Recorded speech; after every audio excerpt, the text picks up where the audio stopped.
Good morning, everyone. It's Miss T. I hope everyone had a good night, slept well, and comfortable, and woke up this morning, spent some time with the Lord, and is ready for your day to make it a good one and enjoy yourself. What I wanted to discuss today is about loneliness / holidays. Um, this weekend or Monday, it's Labor Day. And even though it's not a type of holiday that people, build up, make it it's still a holiday.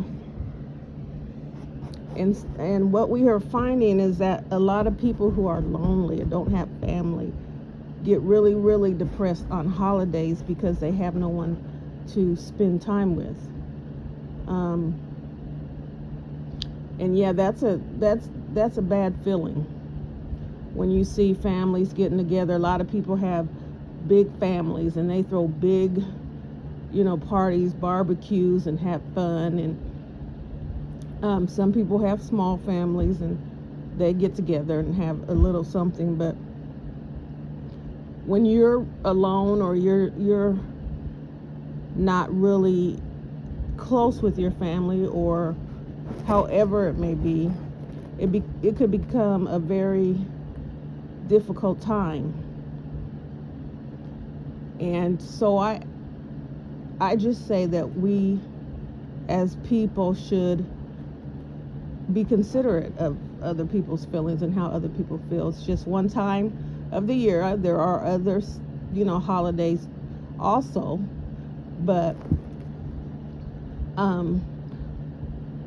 it would be nice if you could just invite a friend that maybe just living in your state and doesn't really have family, just an invitation. Even if they say no, just an invitation would make them feel good, like somebody cares or somebody's interested in how they feel. They do a lot of studies. There are certain times when unaliving yourself is at its highest point, and some of them are on holidays. People get to the point where they've just have had, something's been going on in their life and nobody understands, and they haven't had anyone to talk to, and then here comes another holiday and they're there by themselves. There was a young lady on social media. She was in her car singing happy birthday to herself. She was turning 22 years old, and she sang happy birthday to herself, and then when she got through, she drank a half a bottle of Don Julio, and the next, I think it was a few days later, she unalived herself. So people are now going around saying, why can't family members tell when someone is in that situation or in that, because her family says that they had no idea that she was depressed or feeling that way. She was 22 years old. 22 is just beginning your life. At 22 you should be deciding which way you want to go, how you want to do it. Do you want to continue your education, or do you want to travel the world? Do you want to go to school in another country? Whatever. And young people are at the point where they want it to end. So that's very disturbing. That you haven't even really lived and you already have had enough of the world, your life. So if you know someone, and that's even family members, that's why you need to stay in contact with people, because you're really not going to know if anything is going on if you're not in contact with them, because you don't know what they're going through. Look for signs. If they just stop being interested in things they used to do, and rather just hang out by themselves, and don't get that, because there are people who are just, like to be alone, like to be by themselves. So there's other signs. If they just, don't want to talk on the phone, don't want to communicate, or you've noticed that certain things have changed in their life. Maybe they've gotten a different job. You don't know if they had to find another job because they lost. You just don't know. We need to be involved in people's lives.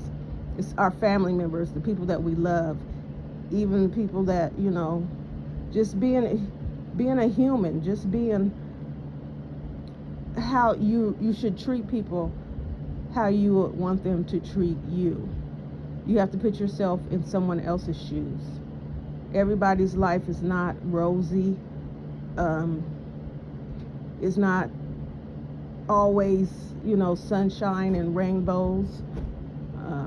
Some people can handle stress and heartache and, things like that. Other people just look at it as another failure in their life, and they're tired of failing all the time.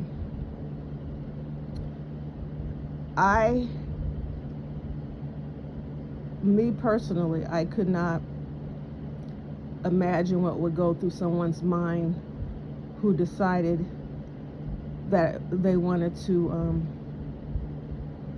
end their life.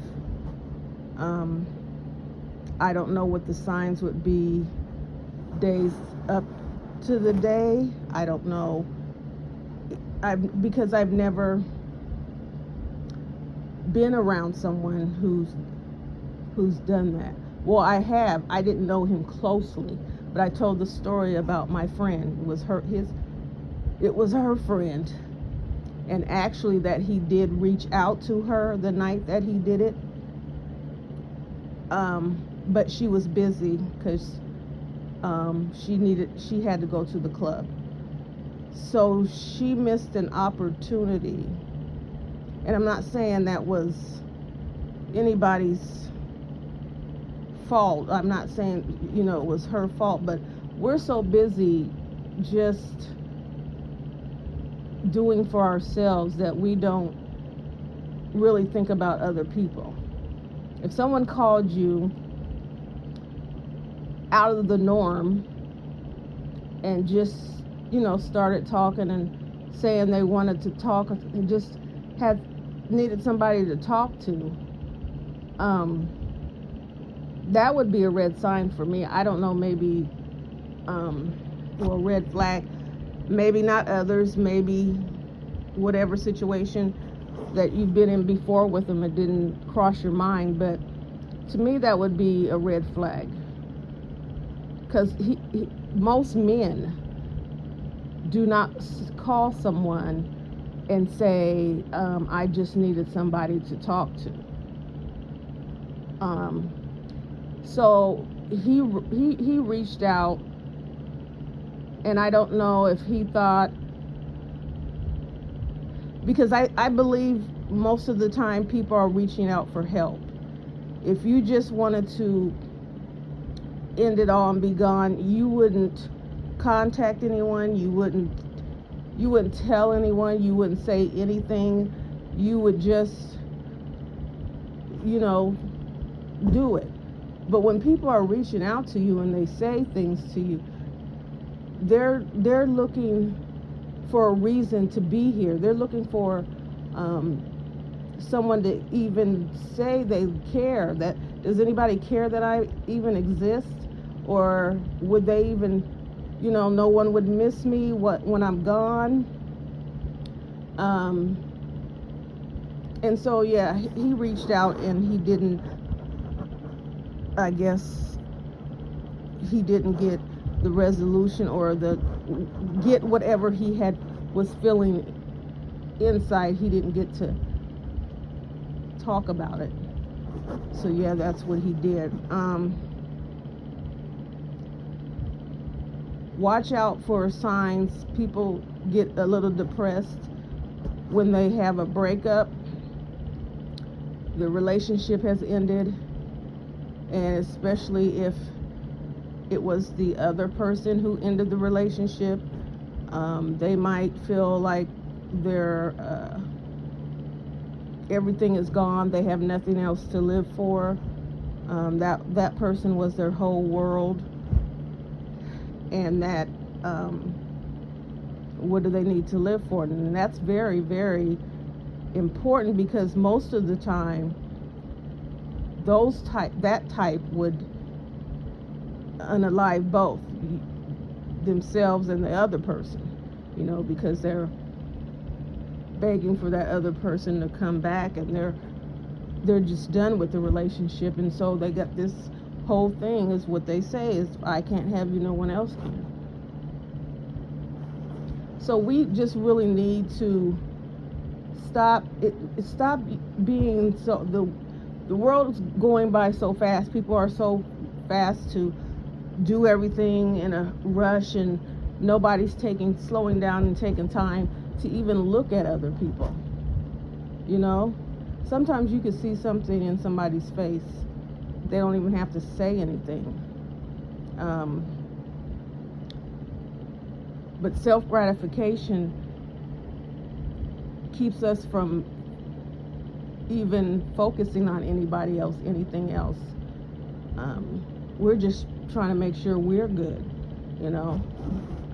like I said, you just have to put yourself in someone else's shoes. You have to understand what someone else is going through. That's why judgment is left up to God. Because even though you think what you see is something horrible, ooh, they drink too much, they're alcohol, he's an alcoholic, or she's an alcoholic, or she sleeps with a lot of men, or whatever it may be that you're trying to judge, which you have no reason to judge. You are not seeing the inside of that person's life. You don't see what's going on, what's tearing them up on the inside, that they need something to feel good about, or need something so they can forget about it. Most people don't drink. I don't think people drinking social drinking is, you get a little buzz, you have fun, you laugh. I don't think when you're an alcoholic, I believe you have chemical imbalances. Also, who would in their mind drink to get so drunk that they're sick? That's because it's not. We've all been there. It's not a good feeling to throw up and to have the room spinning, or just anything like that. Sometimes people continue to drink and don't even realize that that's what they're doing. They're trying to forget something. They're trying to push something, down. But the thing is, when you sober up, it's still there. And the only way that you're going to not feel it is to drink again, or to do drugs again, or to have relations again, or to, whatever you overdo to try to make yourself feel good. I we need to pray for one another, because it's a scary world, and there's a lot of people going through it without anyone. And just on the holidays, it just reminds them that they don't have anyone, nobody.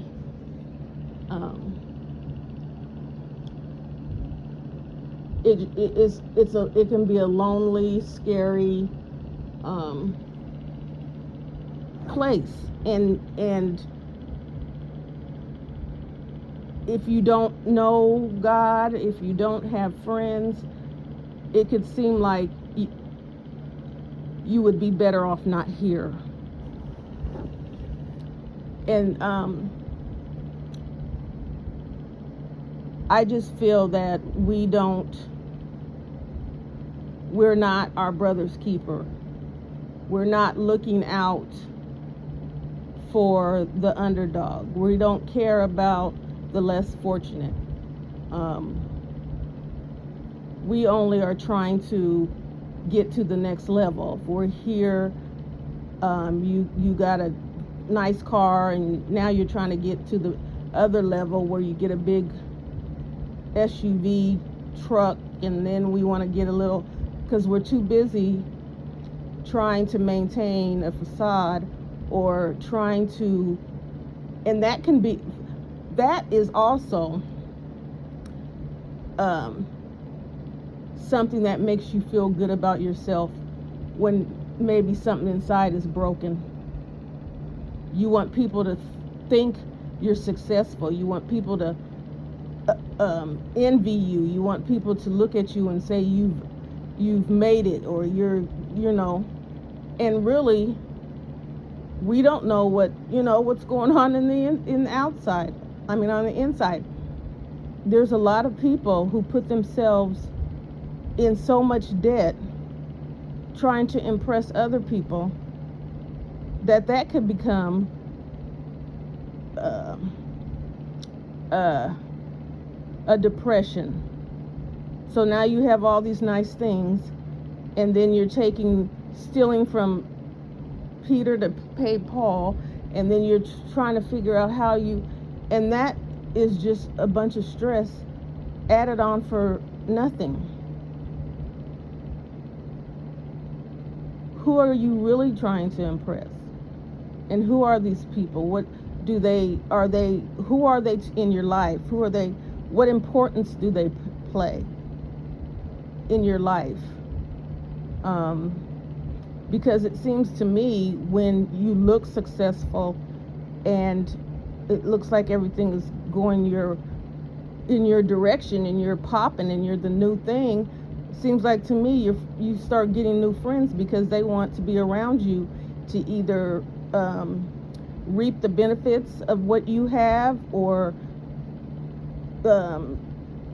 use you for some of the things that you have. And that's not real either. You can be alone and depressed, being successful. Many stories of people who have plenty of money and have unalived themselves. So it's not a poor man's affliction. It's not it doesn't have any color line. It doesn't have any gender.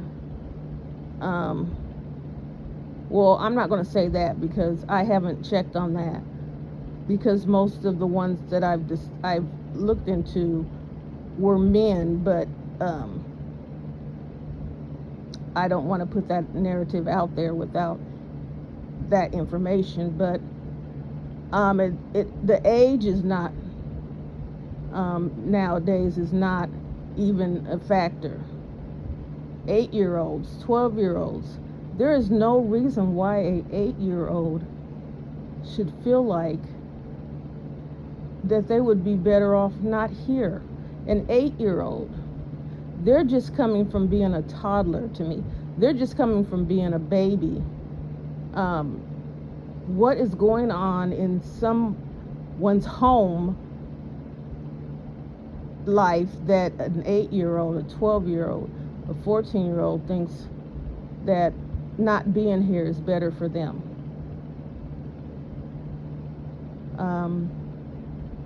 That comes back to treat others the way you want to be treated. Nobody wants to be treated badly. Nobody wants to be overlooked. Nobody wants to feel like they're the outsider, the outcast, the black sheep. And sometimes people do this.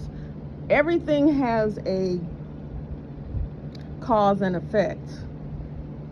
So, for instance, I believe if you're a bully, if you go around bullying people, that's because you don't feel good about yourself. A person who doesn't feel good about themselves and are afraid to be looked at or afraid to be called out will place the attention on someone else.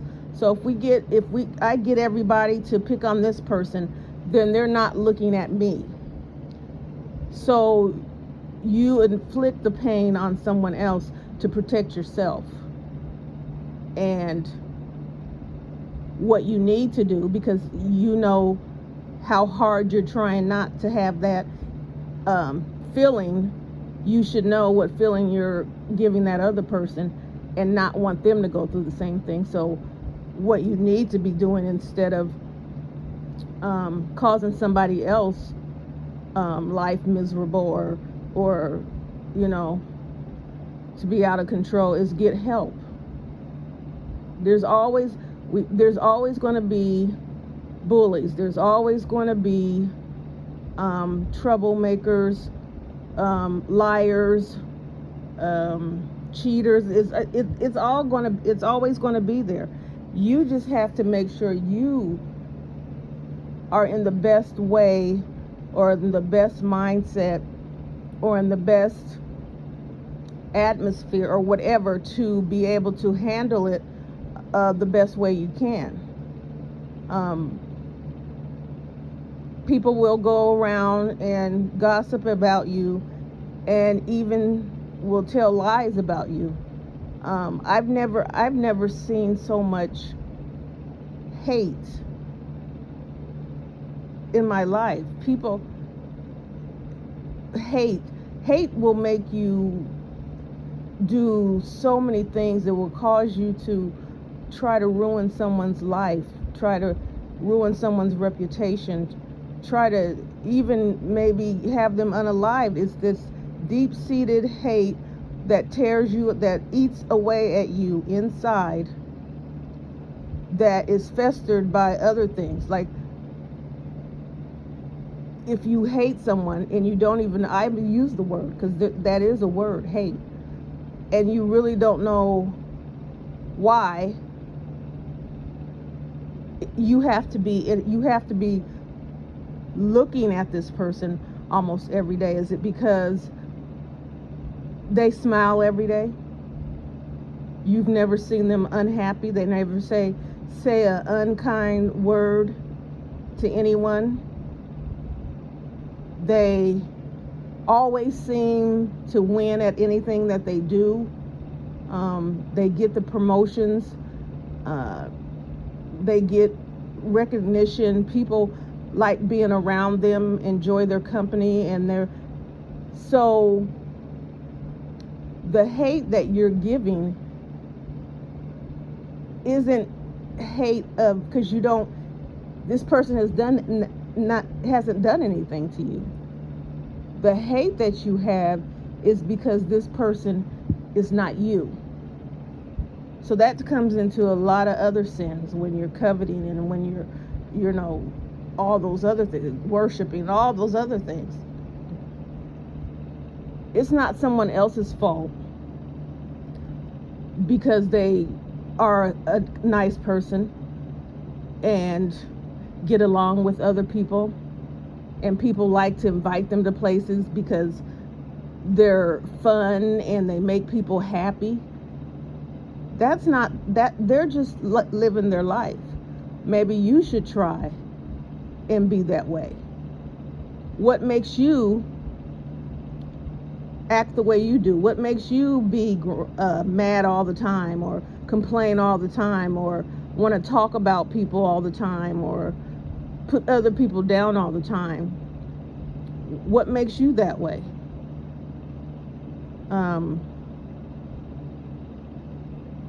Maybe being around those positive people, you can learn how to make your life a little easier and less stressful. But people see competition, and if they can't get to the place where they feel they should be, they'd rather see you fall down from the place that you are, because they don't want to have to look at you. What do we covet first? The things that we see every day. So if your co-worker / friend you always see getting awards, and y'all go to lunch, and people are just coming up to them and just having a hello, and people just love them. They're just loved by people because of their personality, of their character. People trust them. People know that if they ask them to do something, they know that job is going to get done. They don't have to second guess them. They don't have to. And that characteristic is not in you, but you're seeing this person every single day. So the deep-seated envy, hate, and everything else grows every single day because you have to see them every single day. That's what causes people to do unthinkable things. Why would you want to harm somebody who is the most kindest, loving person, who loaned you $200 to pay your light bill, and when you were late paying them back, they didn't add interest, they didn't talk about you, they didn't tell other people? Why would you want to hurt someone like that? And that's because of evil. What we are looking at now is not what it was. Good people used to be, uplifted. Good people. Oh, Miss Brown, she is so nice. She makes cookies and she delivers them to people, in at home, can't get out, or she takes food, or so and so. Now it's mainly they think they're all that. They're only probably doing it just so people can, it's nobody wants to. We should get in the mindset, if somebody is winning, whether if they're in your family or they're a person of color, that we're all winning, that we should all lift each other up, that we should all want each other to be successful, that we shouldn't want to see our brothers locked up. We shouldn't want to see our sisters strung out on the streets. We shouldn't want to see our children not get an education or being abused at home. But we're so busy being envious and hateful and misguided and entertained. I like to use, when you're being entertained, you're not being educated, and that's so true. How many hours do you spend on social media? And then how many hours do you spend helping your child do homework, or helping the old lady down the street? She gets on the bus and takes her and goes to the grocery store, and then she has to wheel him back home. Did you ask her if you could take her to the grocery store that day to make it a little easier, especially on hot days or cold winter days? No, our self-gratification gets in the way and doesn't allow us to care or to even be bothered, don't want to be bothered, like it's a burden to help somebody.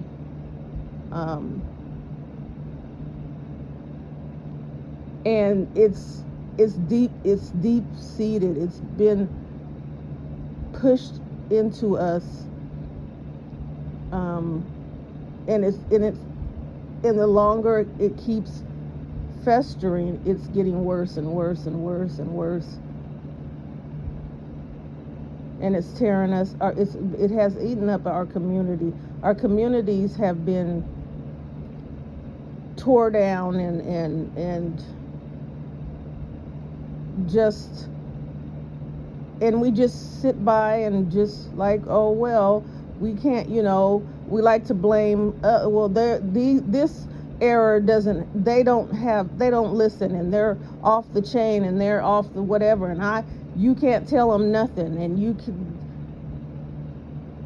and they're 13 and 12, and so we give up on the children before they even get started in life, because we don't want to deal with it. I heard a guy tell me, he said, I said, well, I think that we should, there's not a lot of black men being a big brother or, type like that. And they were like, well, don't nobody want to deal with these the youth today, because I was going to use the other term, but I can't remember all they're disrespectful. You can't tell them nothing. They're not. So we've just written them off. So because they're disrespectful and you can't tell them nothing, we're just going to leave them till they get a little older and they become disrespectful and you can't tell them nothing. And now they're considered, they're doing double life. When maybe when they were 12 and they were disrespectful and you can't tell them nothing, you took the time, you just tried. And it really is that no one ever really cared. Maybe it's that they didn't want to try in school because they felt that their reading wasn't, a child, most of the time when they're acting up in school is because they cannot comprehend what everybody else is learning. So if you try to make a child get up in class and read, or read in front of everybody, and they're not confident, they will start a commotion. They don't want people to know that they're struggling with reading, so they might act up so that they can get sent to the office or kicked out of class or whatever. All kids don't just come out and decide that they want to just be angry and fight all the time. So it starts at home. And the main thing that needs to be taught at home, besides the love of God, is education. You need to make sure that your child is on the right level. Even make them, maybe they can be 3 or 4 levels ahead. Make them feel confident make them feel strong. Let them know that they are important, that they can do whatever they want to do, that just because the color of other people don't like the color of their skin means absolutely nothing to them. They're still just as good. So when they go to school and they know the answer, they're the first ones to raise their hand.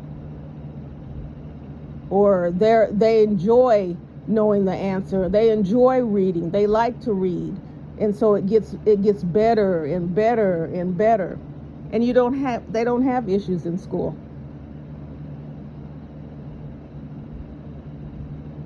But that's what you have to decide in your home, what's more important. Having a healthy, happy, smart child who who can come to you whenever they need to and talk to you about anything and not be afraid, or you're a child that you're wondering why he is getting in trouble every single day at school and gets kicked out often and is behind in his studies and is headed to juvenile.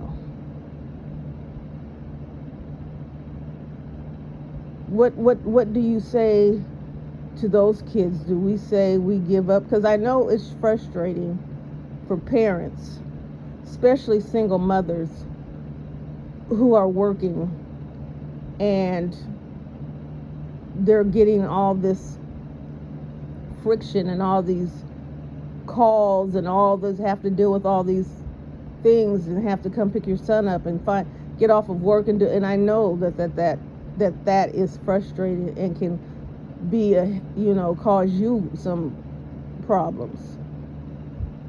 But what are you going to do? Just leave them, just throw your hands up and let them become the statistic that they want them to be? Or do you just find out what it is that inside of him that makes him do these things? Sometimes parents don't really want to know how their kids feel, because they know that they're part of the problem. So they really don't, and all kids really want, and I will tell you this because of experience, my mother never. So what you're doing is breeding the same generation. My mother never in her life told me that she loved me. Never. Not when I was a child, not when I was an adult, not ever. I got used to that.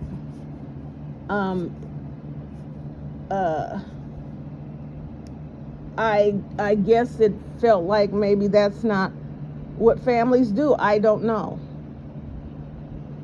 But sometimes a child just wants to be told that. They just want to be told that they're loved, that they're smart, that they're, everything that they should be learning at home. You have to prepare them for the outside, because the outside is going to tear them up, chew them up, and spit them out. Outside is where they're going to meet the bullies and the haters and the all the different obstacles that they're going to have. They're going to meet them outside. Home is the safe place where they're built, where their character is built, where they're told that no matter what, you are going to be, you can do it, you're going to be great.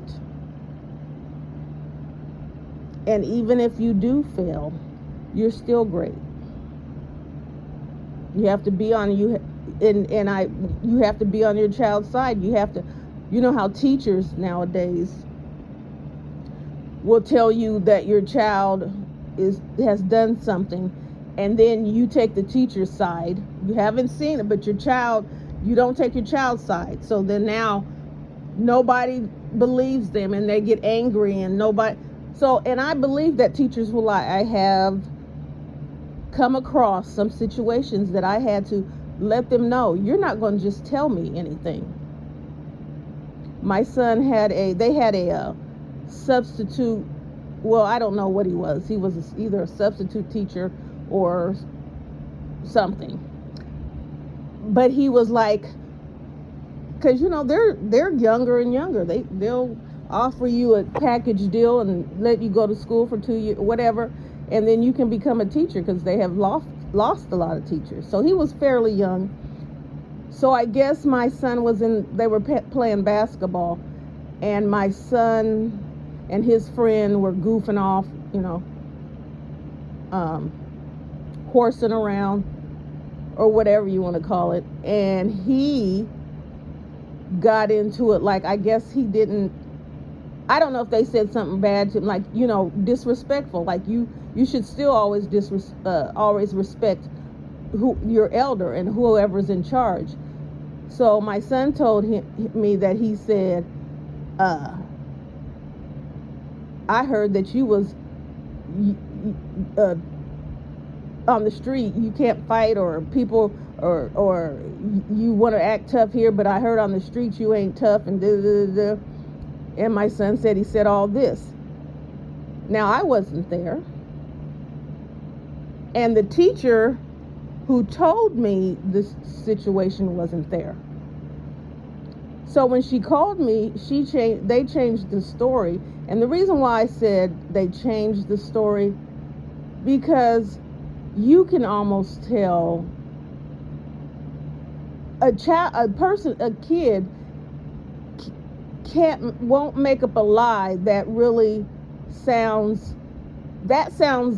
understanding. I could understand if he was in the gym and he was being a little disrespectful and the teacher got mad and he, whatever.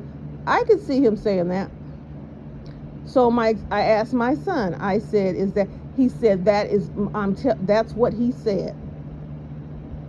And you can almost, choose to whatever, but I chose to believe my son. They came back with another story that, well, so-and-so, well, no, he didn't. He just told him that he needed to leave the gym room and something. And I said, well, who said that? And she said, well, Miss So-and-so. I said, well, can I speak to her? Well, she wasn't really there. Then how can Miss So-and-so tell you what was said if she was not even there? So I said, she kept trying to explain. I said, okay, I'm going to stop you right now. The teacher said it. I believe he said it. And she was like, well, what are you going to do? Did you want to speak to the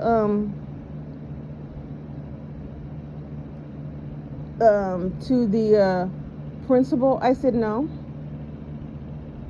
I said, but I know that he said it. And what you need to tell him is he needs to be mindful around why would he try to antagonize a student. And then you want to say that the student is out of line and out of control because they act a certain way. He could have acted horribly, and then you would have blamed it all on him, and then he would have got kicked out of school. I said he shouldn't be antagonizing anyone, but let him know, I believe my son. Yes, he did say it. And she, left it at that. But I didn't I didn't say I'm gonna call the school board. I'm going to have him fired. None of that. I just wanted them to know I believe my son. I believe he said it. I absolutely do. And so right then, your child can understand that all adults are not in it together.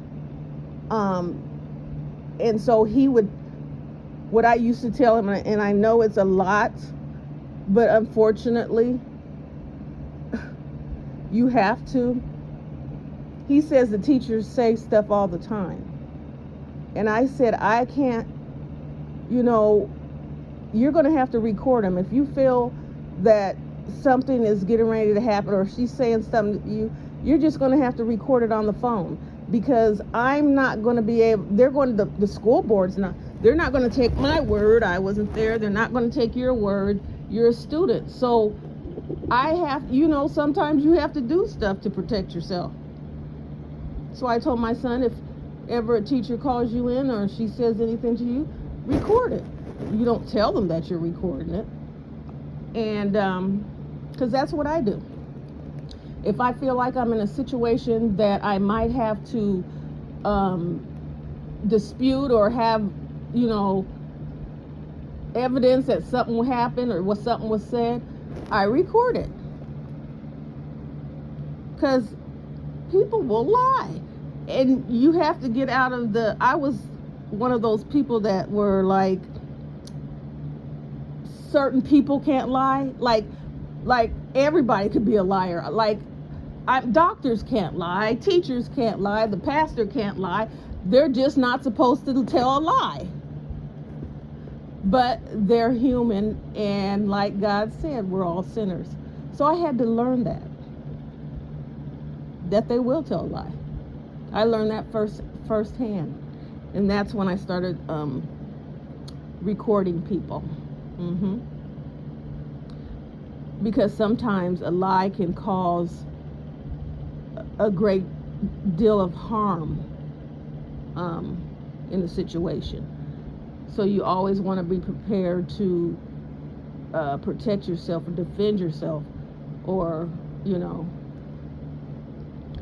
but like I said, it's just a cold, lonely, evil world out here, and people are being sucked in by all the evil.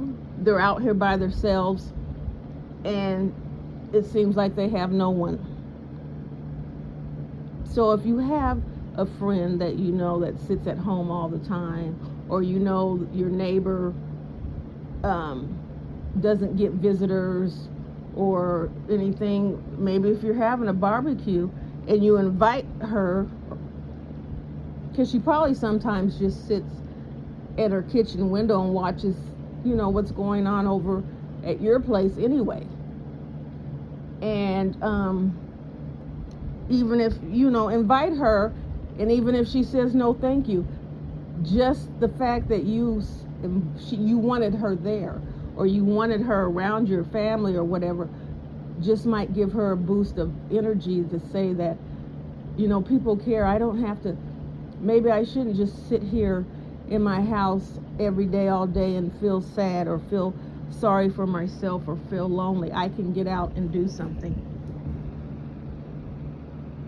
Maybe you would get her out of the house and she could do some gardening in her yard. It's just some people just want to know somebody cares. It doesn't necessarily mean they want you to just hang around with them and show them it, just that somebody cares. Like wave, do you know what a little wave and hi can do for somebody? How are you doing this morning? I see so many, because I always speak to anybody, everybody, that's how I am. But I'm respectful. If I know the guy, I went to school with him or whatever, I speak to his woman and let her know, and then speak to him, and because that's respectful. That's just respectful. I acknowledge you as his woman. I know this man, and it's not anything other than hello, salutations, and I hope you guys both have a great day. But you walk around, some people don't even know they walk around just looking mean and unapproachable, and it's scary. And I could be in the mall and smile at a black woman, and she gives me the most evilest look, like I stole her front lace or something. I don't even know you, lady, for you to even have, it looks like you have animosity towards me, or that you can't stand me, or I don't even know you. I'm saying hello. So we automatically, some people just, I don't know, is it just that they just don't trust people, don't like people, don't want to know new people, I don't know. But I have had that happen on several occasions. I'm like, wow, I'm sorry that I wanted you to have a good day and wanted to give you something refreshing, and or I might say, I have no problem with uplifting black women. When I see greatness, beauty, intelligence, I get excited, because they always want to put us in a category of just anything bad. So I might go up to a black woman, see her, and I'll be like, girl, I love that purse. Now, I don't know if she'd be like, I don't talk to strangers or whatever. I can understand that. But that one person out of 10, maybe the 7th person was feeling so bad that day that they just was like, I'm just tired. I don't want to continue to live like I'm living. No one cares. And you go up to them and you say, oh, I love your outfit. It's so pretty. Your hair, or you're pretty. Just anything. Because you don't know what's going on in somebody's life. But I'll bet you if you run into a person and you say something negative, you can push them right over the edge. Give them another reason why they feel like their life is worthless and they need to end it.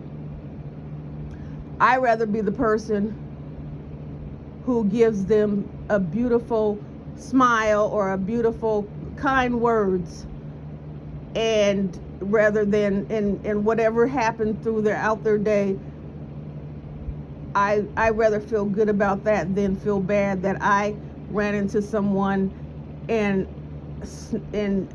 they took my parking space and I went off, and then I seen in the news with this person unalive their self for some other reason, but you made contact with that person and it wasn't good.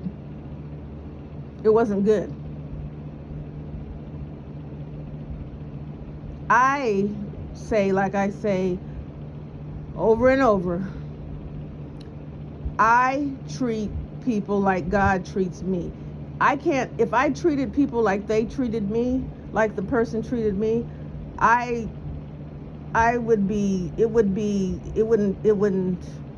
wouldn't look good. It wouldn't be a good feeling either. Now, if you continuously, I have a little bit of tough skin. I don't really, I'm not Leatherman or whatever, but I can take a little, shrugging of the shoulders or whatever. If I say something to you and you decide that, and you give me the attitude where you don't want, I won't do it again. But I'm not going to be the reason why our encounter is not a good one. God knows your heart. He knows what you need to work on. He knows he knows your triggers. He knows that it's not easy to try to walk in the right, because people, especially if people see and you do this, because they are going to want to push you. There's something about change. I don't know what it was, but when I told my family I'm giving up all this craziness and I'm going to serve the Lord, they made it their mission to make me fail. I was like, wow. Instead of, I pray for you. I hope, that you continuously, maybe you can talk to me, maybe we can get some Bible. No, none of that. It was a constant, let's do this, let's go to the club, let's do that. I finally had to push them out of my life, because not only are you disrespecting my word, you're to me it sounds like you're telling me I don't care. I want you to be a bad person. I want you to continue to do all the things that you thought you were doing, and it was causing you not to be close to God, and I want you to do that. So you're saying you want me to be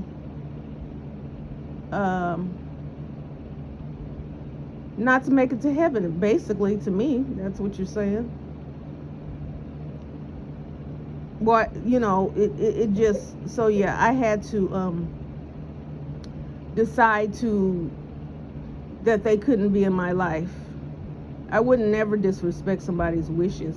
If they told me this, that, and this, I'm not going to go just, I heard what you said, but let me work on you a little bit. I can change your mind. That's crazy. So like I said, this holiday, and I promise you, I really never knew what this holiday was for.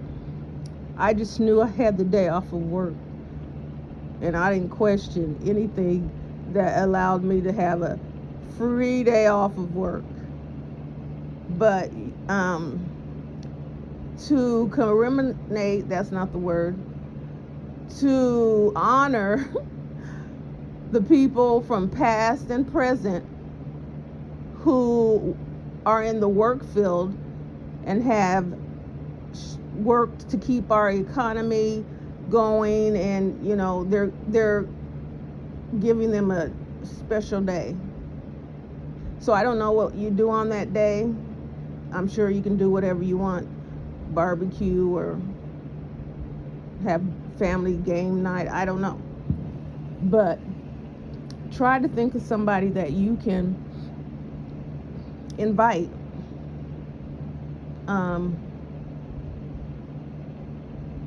Show them some hospitality. Show them some care. I mean, I know that people use the word love,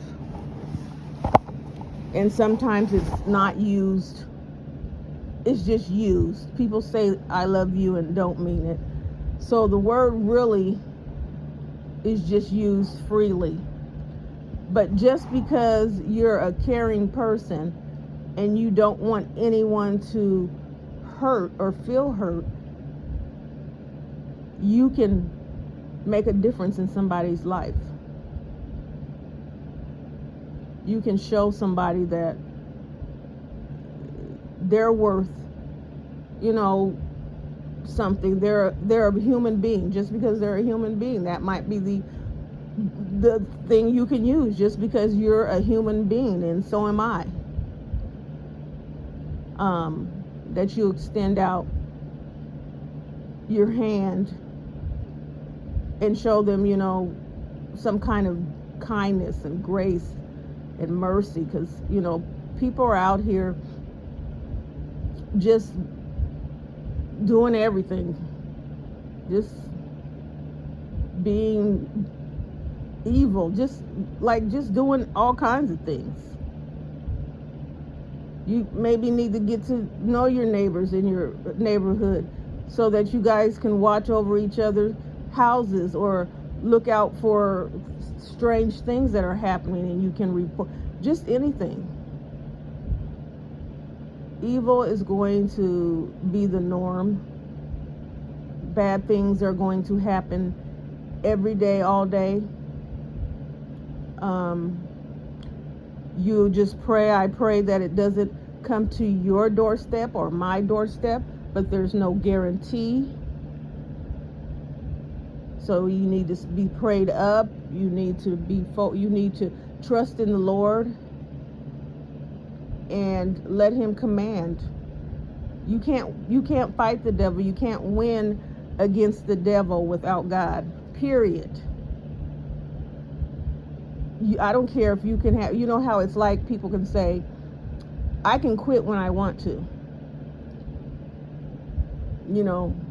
That's how it is. Like you can quit when you want to, but really in your mind, that you can't. So I can beat I don't have to fall into temptation. I have a strong mind. I have willpower. The devil will turn you upside down, inside out, all with your willpower. He'll show you what your willpower will not have the power over. Because you cannot win against the devil, period. He has powers on this earth. The man is well, he's not a man, but he can change into anything. He can be a beautiful dove. He can, or whatever he's trying to do to get you on his side, he can make that happen for you. And here you think it's innocent and you've done something good and all these things have come your way because of you, and then all of a sudden he's got you and you can't get free. So don't play with old Lucifer, because he is not to be played with. I don't even like saying his name. I don't even want to think about him. I don't want to, nothing. I don't, you know, because it's like when you say his name, he's if he wasn't paying attention to you, he's looking at what she said my name, you know. So I just focus on what I need to focus on, and that's reading the Bible and staying with the Lord, and keeping my faith, and holding on to others who are like-minded, and trying to introduce the word, and let God work in your life, and let God help you make it, because he's helping me make it. I can't help anyone else. I can't convince anyone. I can't change anyone. I can't do anything but introduce or let you know, or what I've experienced. Like, you know, people will give their testimony, and you just give a testimony not knowing that there's some person listening that is going through that right now, and then they didn't think there would be hope, but they believe in the hope because you went through it, and you came through it with the help of God through Jesus Christ. So that's all I have for today. I hope everyone enjoys their holiday weekend, long weekend, and spends time with their family, and maybe someone that you invited over if you're having a barbecue or anything. Why don't we just, you know, try to change some things that we feel that we're not quite getting right in our lives? Like, maybe we can sit down and have a conversation with our kids and ask them, how do they feel, and do they feel loved?